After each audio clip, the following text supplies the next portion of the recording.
Здравейте хора, днес ще ви покажа как малко някакви крадци щупиха къщичката на Георги. Това прозвуча доста гадно. Доста забавно. Ей това, там е паднал от покрива. Пак тук имаме едни доста интересни неща. Това най-вероятно пак е от покрива. Те нещица са от...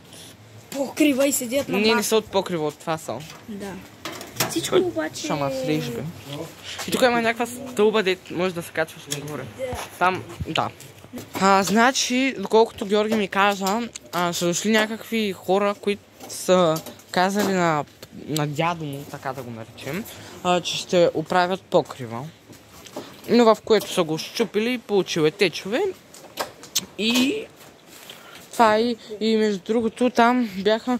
Да, и са му скъсали... Да, сега ще ги покажем. И както виждате, са му скъсали малко батута, там е Роза и Киан. Не ме питайте защо имам батута, депресиран съм и... И представям ви котки. Ето ги котчетата. Те са 4 на брой, доколкото видях.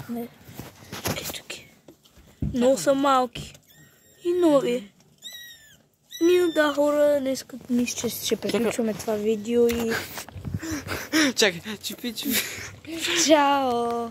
Чакайте да си направим една снимка на котата. Готово. Чао!